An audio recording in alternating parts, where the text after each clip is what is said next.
Live. Go.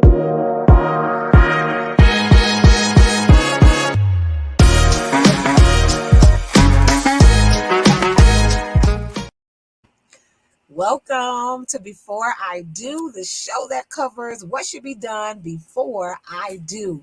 And this is a show that we also want to reach out to those of you who you might be engaged, you might be dating, you might decide that you don't even want to be married, but tune in because this is a show where we want your feedback and your input and to really provide you some solid advice and to have courageous conversations that are relevant to dating and relationships. Now, keep in mind, this is intended to be an interactive show. This is a call and response experience. So feel free to share your thoughts, comments, and questions regarding tonight's theme in the chat. So did you enjoy your vacation last week? I did, so much so that I almost cried having to come back home. And want to thank you all so much for tuning in. For those of you who checked out Mama's Boys and Daddy's Girls, came with us to hopefully you all enjoyed Aruba last week. Yes. Probably not as much as we did, but man, yeah. But thank y'all so much. And so we are continuing on in that vein of familiarity. Okay, I see what you did Yeah, there. exactly. I see what you did there. Familial and familiar. Familial. Yeah. See what I did exactly? See? Okay, that's so sexy. That's why you married me. Vocabulary wise. All right, so tonight's show, it discusses meeting the family. Now, y'all know that's big. Gotta check the tree. You gotta check the tree. That's his statement, y'all. You gotta check the tree. Some of y'all, the problem is some people didn't check. Some people didn't check the fruit. Check the tree. They got the fruit and then didn't realize I should have checked the tree there where this fruit came from. So is it pretty much, this is about meeting the foundational family. And so for us, we define the foundational family in the following way. So the foundational family is the group of individuals who you share history with. This is your foundation. It is your source. And pretty much they were responsible for the majority of your influences, your belief systems, your practices, overall your habits and your culture. That's your foundational family. They laid the foundation. So when we refer to that, that's exactly what we're talking about. So is it important to have your significant other meet your foundational family? So you're gonna jump right into our question of the night. So that's our speak now. That's our first question of the night. So yeah, our first question of the night is in the chat. Is it important for you to meet your significant other's foundational family? If so, why? So go ahead and put your comments in the chat. Do you think it's important to meet your significant other's foundational family? Was it important for you to meet my family? Yes, it was. I needed to see the people that contributed to all of this. Your voice, the huskiness in your voice is a bit concerning. I just want to put that out there. It was important for me to meet your family, and it was important for me to have you meet mine. And I think I would have had some challenges if you didn't want to meet my family. That would have been some red flags for me. So yeah, it was important, definitely important for me as well. I think that when you marry an individual, you marry into that person's culture and family, but not in the way that most people think. Obviously, we are spiritual, and so we believe that, again, a man leaves his mother and father and clings to his wife. So we have a man leaves his father and mother and clings to his wife. Yes, so even though we have our own home and our own culture, my culture comes from a certain group of individuals, and there are some times where we interact and intermingle with my foundational family and yours as well. So I think it's important to know exactly where some of those things come from, and also because we planned on having children, seeing exactly who they were going to be around, who are the influencers, who are the individuals who are going to be the stakeholders. Who can you trust? Because you can't trust everybody just because they're family. You can't trust them with every portion and part of your life. So being able to have a good comprehensive look and feel at who you're dealing with. And so Walter has this thing when it comes to foundational family, it reminds him of going to the doctor. And so would you like to expound on your thoughts about this? Absolutely. So for those of you who go to the doctor, and I know some of you all try to avoid going to the doctor, but one of the things that people really dislike, I don't like using the word hate. One of the things that people do not like about going to the doctor are those long forms you have to fill out in regard to your family's history. And so they want to know all the information about, does tuberculosis run in your family? Does cholesterol, does high blood pressure, do all these things run in your family? And the reason why that's important is because your family history provides insight for achieving excellent health. When you know the health risks based on the history of disease within your family, you can plan ahead for screening tests and to make lifestyle changes to reduce the risk of developing the conditions that run in your family. So being able to, the awareness helps you to combat and create a plan for exactly the health that you need. It's the same thing when it comes to our foundational family and our relationships. Now, we want to advise you, we are not saying that when you meet somebody's foundational family, if it seems like they was raised by a pack of wolves and it's not gonna work because that's not what we're saying. What we're saying is that when you meet the family, that lets you know exactly what you are getting yourself into. You know, I just had a moment when you said that. Please don't be on a date or your significant other takes you to your foundational families.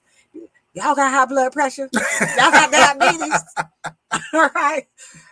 My counselors on Couples Academy told us to shake the tree. Now we ain't tell you to ask them people. Yeah, you got to be discreet about all of their business. You got to be discreet. This ain't even about it. That's not this kind of show. Yeah, you have to be discreet. It's important to be discreet, but you do want to be observant. And we are going to offer some tips tonight as it relates to how to go about being productive in meeting your significant other's foundational family. But we are saying interview those who are interviewing you, but it is in a subtle way. Right. So again, sometimes we're excited, we're in love. Oh my gosh, my man, he taking me to meet his family. Oh my gosh, my girl want me to meet her family. We're so excited to where we want to impress. We want to impress. We want to make a first impression that's great, to where we are so nervous and caught up into how they are seeing us.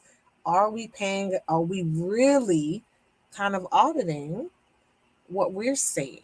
And so that's what we're saying by interview them while they're interviewing you. Yeah, that's one of the rules that we tell our students that we work with, is that sometimes we can get so caught up in wanting the job that you don't take the time to recognize that, wait a minute, this company is getting value in me.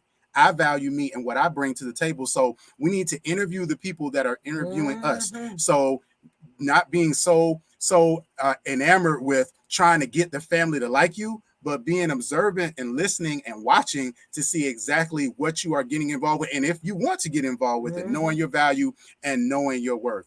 And last but not least, listen. Can you ring the bell, please, for me? Hey. Everybody's family is crazy. Everybody's family is either crazy or you got crazy people in your family. You're not crazy. You're not special because your family is crazy. Everybody's family crazy. Everybody got crazy people in their family. The question is, have you been called to that crazy? That's right. And I will tell you this. My wife was called to our crazy. All of these years have proven that we needed exactly what she has brought to our family. So again, don't let the crazy. And Walter has been called to my family as well. I pray that I have. I pray that I have. I really, I don't think I would have been around this long if I hadn't been. So, have you been called to that crazy? And so don't allow the craziness to necessarily run you away. Don't be naive, ignorant, and oblivious to it. Right. But be mindful of, how do I fit in? What is my role? Have I been called to this crazy? Some of y'all been called to some crazy, and you've been running away from it, but it's crazy everywhere you go, including within your own family as well. All right, and that takes us to our question of the night. Yes. Question number 1, and this is our speak now or forever hold your peace. Get ready, go to the chat area. We want your input. The question of the night. You want to post it up? Yeah, actually, yeah. So I'm just going to speak it right now. So the question of the night, once again, is, do you need to meet your significant other's foundational family? And if so, why? Is it important? Absolutely. So we're going to come back. We're going to take a quick commercial break, and we'll be back with more before I do.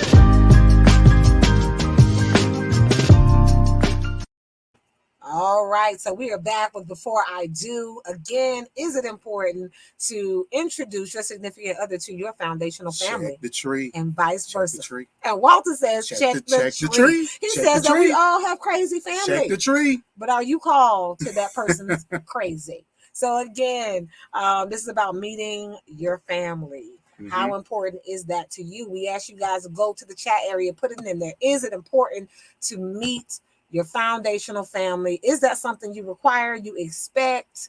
Are there red flags if they don't want to meet your family? Like, you know, how are you feeling about that? Again, we are Couples Academy consultants, and we specialize in premarital counseling, and we take our clients through this process of the foundational family. Charmaine, we got some comments coming in as far as with the answer to the question. So gorgeous. Every time I say gorgeous name, I feel like I'm flirting. Just so you know, I'm glad you said. So gorgeous says yes, it's very important to meet the family. That's right. Absolutely. So that's important. Dee Dee says, hate those long LONG forms, but the purpose is worth it. Good analogy. Absolutely. And Dee Dee says, yes, I do want to meet the family because I want to know what I may be walking into. Yes, absolutely. Girl. Mm-hmm. Yes, Dee Dee. Very powerful. And so the question becomes is, okay, now you're in the environment, you're around a foundational family. What are you supposed to look for? What do you look for? Yes. And so that's a powerful thing. And so our first point of the night is we advise you to look for contradictions.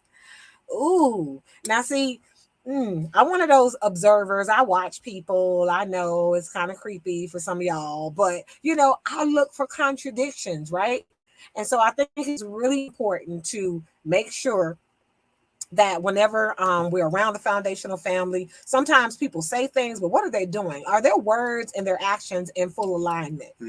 And so are there any contradictions? It's like, oh, you know, well, we I don't know, or your partner might say, well, my family's overly spiritual or they're religious, you know, and then you go over to the house and there's some things that you might kind of call into question, you know, like if they, you know, got a gambling operation in the back room, or, you know, just different things that you might find to be kind of outside of alignment of what's being said.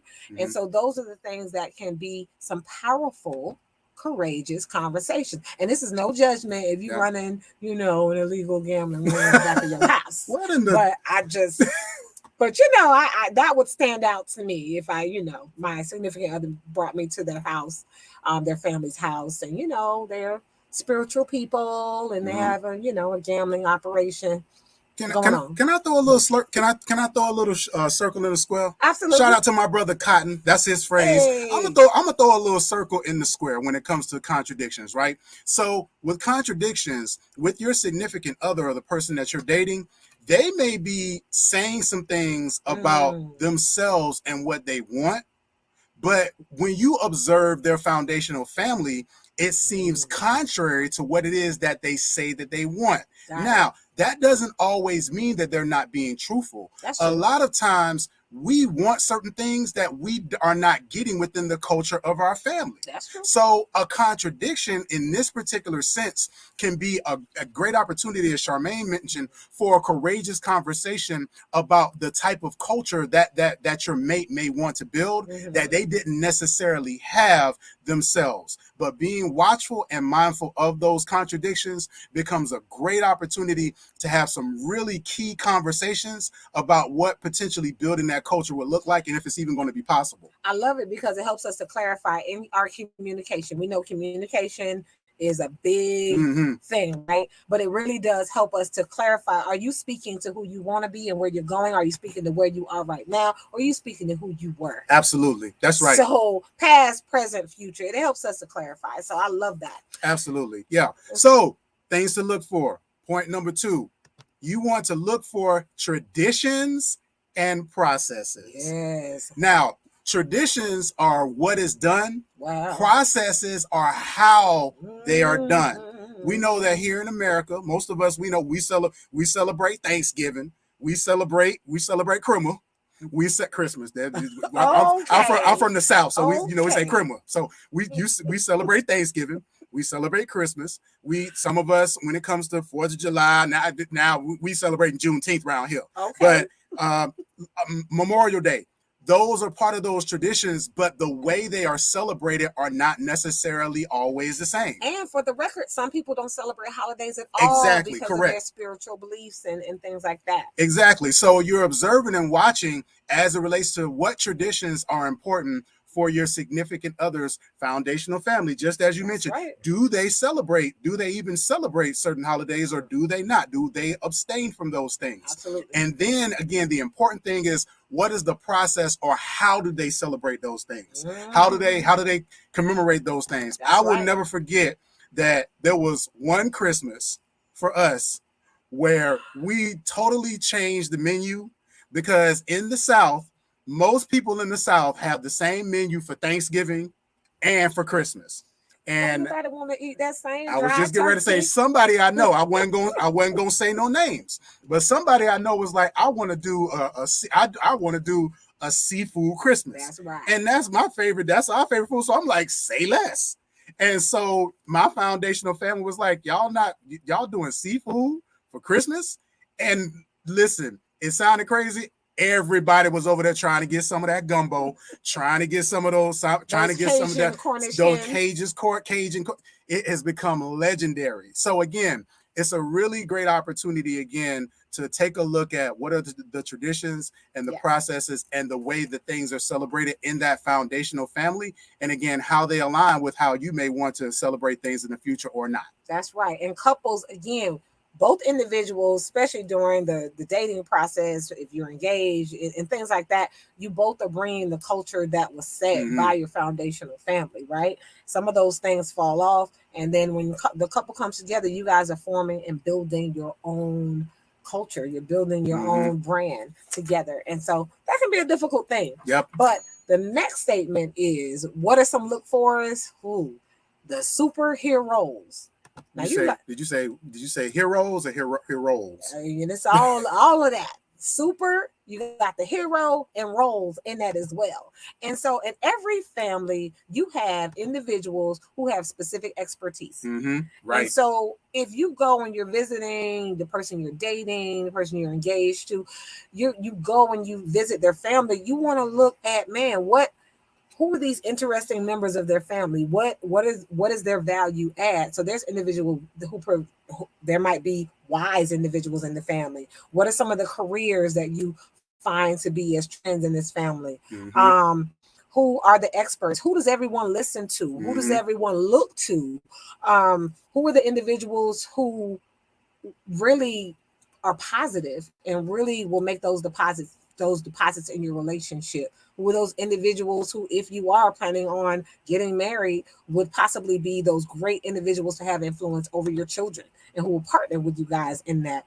And so, can we keep it real? We can keep it real. Can we keep it all the way 100? Yes. Who are those individuals too that when you have a problem, when you got some drama, when you got some challenges, that person that they're gonna have your back, they're gonna get loud, they're gonna help you do what needs to get done to accomplish the job. When your child is having challenges at the schoolhouse, who is gonna go down there with you and be just as loud as you to make sure that your child gets what they need?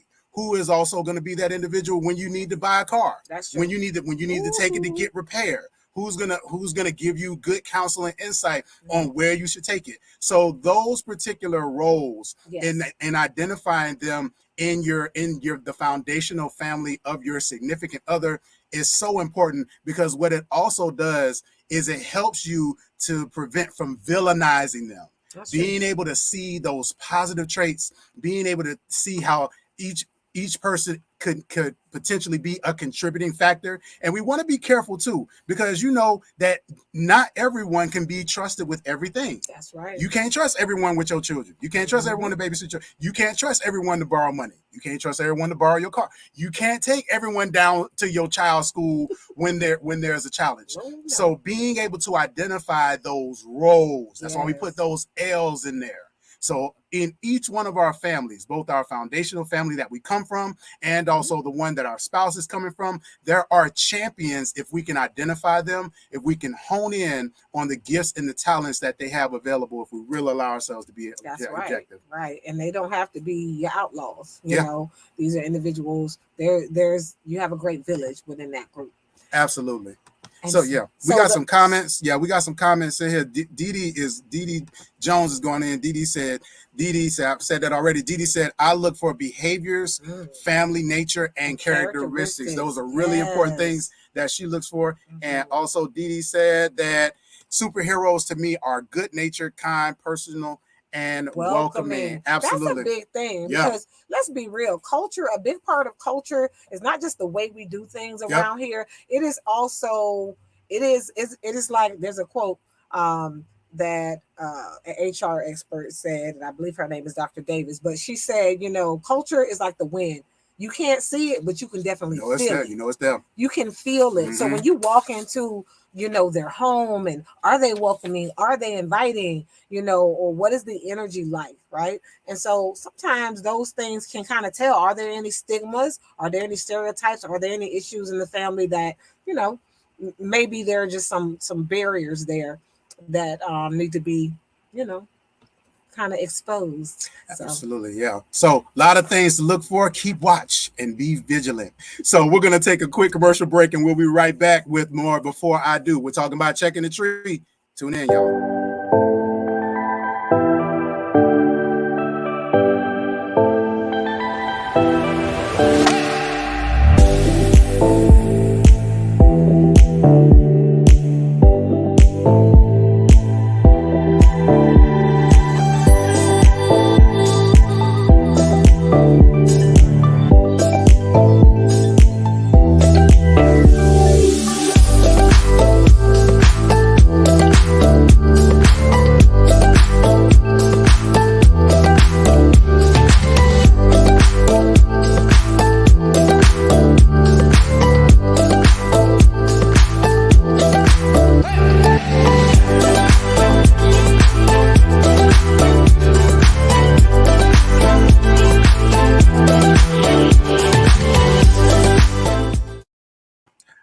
Everybody, welcome back to Before I Do. Tonight we're talking about checking the tree, meeting your significant other's foundational family and them meeting your family as well. A lot of great comments. Again, our question one of the night, our Speak Now question is, should you meet your significant other's foundational family, and if so, why? Has some great comments, and we encourage you all to chime in as well. So and our next question is, because first of all, we had some great agreements that yes, you absolutely need to meet the family. Some great comments as to why. But the next question is what is the most important thing that you should be looking and listening for? Are you, when you invite them to meet your family, are you looking and listening for what? Is it about meeting their approval?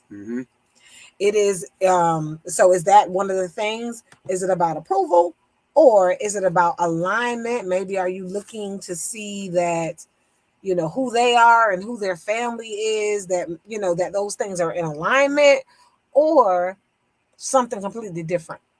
So go ahead and go to the chat area, put it in there for you. What is most important to you when you do take your significant other to your foundational family? Is it about approval, alignment, or something altogether different? We want to hear from you. Go ahead and put it in the chat area. I remember when you and I were dating, for me, alignment was so important. And it was, and part of the reason why was because, you know, I think about, you know, us having children and just culture, and also being able to have like shared spirituality, and especially when you fall into trouble, or when challenges come, you know, being able to know that your family was praying for us as much as my family, and us praying for one another. So alignment for me was really important. I know that we had some differences as far as, again, culturally, but for me, alignment was so important. And knowing that we had core values, principles, spirituality, that across the board between both of our foundational families, it was really important to me that we had that alignment. Yeah, and that's important too, because, but I will say this though, what about individuals who maybe they're the standout in their family? Like maybe they grew up in an environment that is not a reflection of who they've evolved into. Right. So maybe I'm calm, I'm patient, but maybe I grew up in a house where there was constantly yelling, fighting, always drama, the police always being called, but that's like not who I am. Right. But I need you to know where I come from, but you might not have that alignment. Yeah, I think that goes back to what you mentioned as it relates to those courageous conversations. And those are opportunities to share that this is where I came from, but this is not where I want to stay. Right. I want something different. I want to create a different culture and set a legacy in place for my children. And also, too, we're big proponents of setting an example for nieces and nephews and for the community that surrounds our family, because those individuals will look to you and are looking at different cultures and seeing things that can be done in a different way. That's right. So not just limiting ourselves to what we are used to, but allowing ourselves to be inspired to move on to something different. And the foundational and our mate can be a really big part of that. So now we've talked about the things to look for. We talked about the 3 important things to look for. Now there's another part of that. You got to listen. You can't just look. You also have to listen. So there are 3 important things that you also want to make sure that when you meet your significant other's foundational family, that you want to listen for. So number 1, you want to listen for language. How are they speaking to one another? How do they verbally interact? Not just their verbal language, but their body language, facial expressions. Do they talk with their full body? Do they use some language and words that you don't necessarily care for? And who is using that language? Right. Are the children using this language with the adults? So again, being mindful of the language that is being communicated and that's being shared from the foundational family that you're interacting with is so very important. I see we got some comments coming in. So also too, so Alicia says, for me, it's about breaking the generational curses and not being ashamed of past limiting beliefs. So alignment for me, for sure too. And I agree with you both. Absolutely. So again, you can make the change. And again, you may have been called to somebody else's crazy, but you got to know at least what that crazy is before you can put yourself in a position of being able to change it. Dee Dee says the most important thing to me when the new person meets my family is that the new person seems to make a good connection and feels comfortable with my family. Connection and comfort. Wow. Very powerful, both of those statements. Absolutely. And you know what? A lot of times our family will acquiesce to what we find to be important as well, right? And so if comfort and connection is powerful, your family will lean into that. And that's probably a part of the culture of your family anyways. And so everybody has that tone that they want visitors to have when they come to their home. Right. Other things to listen for include, okay, y'all, lean into this one. Other things to listen for are jokes, experiences, and stories. Now, first of all, storytelling can tell you a lot about history, about music, and it just tells you really the heart and essence of the family. If you have a storyteller in the family, you want to sit next to them. If you got a comedian in the family, then you definitely want to pay close attention to the jokes they're telling, how they tell it. Maybe it's a family who, I don't know, they regularly tell jokes on each other, or maybe the jokes are about certain topics, and sometimes that can kind of tell you it'll just give you the pulse of the family. But storytelling experiences, how much are they willing to share?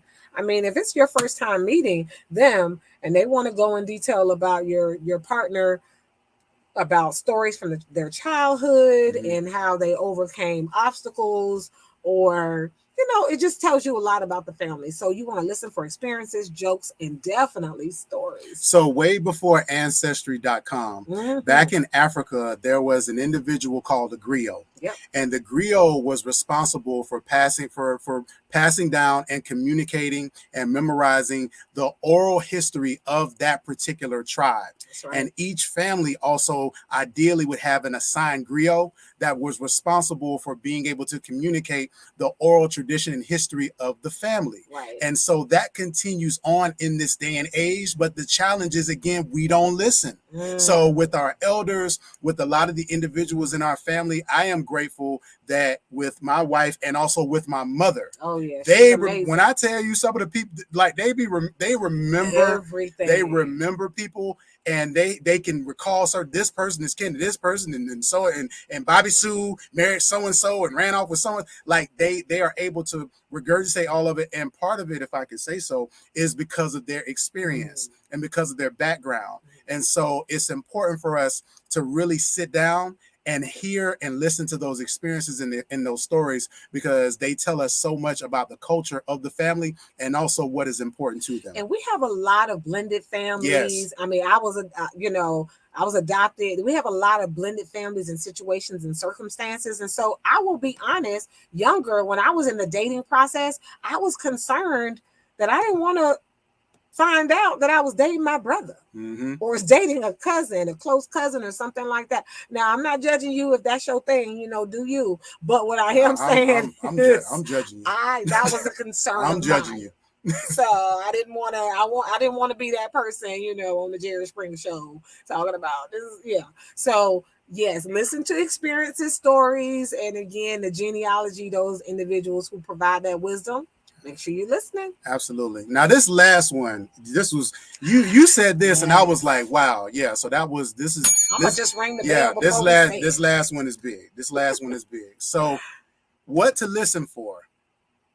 Listen for what is not being said. That's right.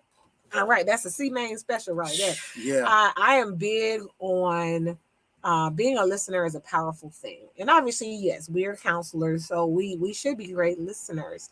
But when I'm engaging and when I meet someone for the first time, yes, I'm listening. I'm taking in everything that they're saying, but what are they not saying?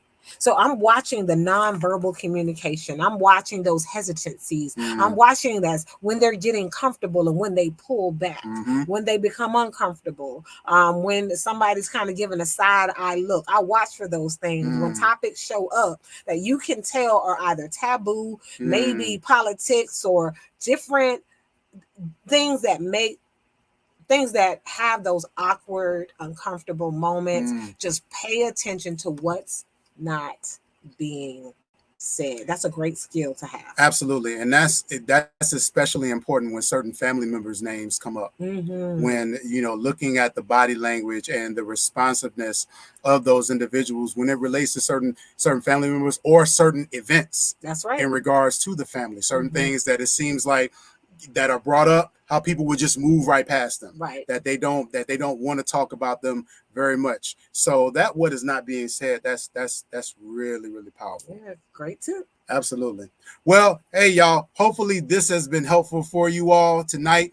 We're talking about checking the tree. Check the tree. For those of you who are tree. meeting the foundational family, we hope that you all are able to really maximize those opportunities and that you all are able to look and listen and be mindful and watchful of the things that are taking place in your significant others' lives and take those into consideration. Right. Book us for a session again, whether you're dating, whether you're just in a relationship with yourself and you want to definitely learn more about who you are, how you are, and why you are, so that you can show up as your best self when you are ready. If you're not trying to be married, but you know what, I just want to polish my skills, again, book us for a session. My name is Charmaine Jennings. My name is Walter Jennings. This has been Before I Do. Be sure to tune in same time next week for another Before I Do.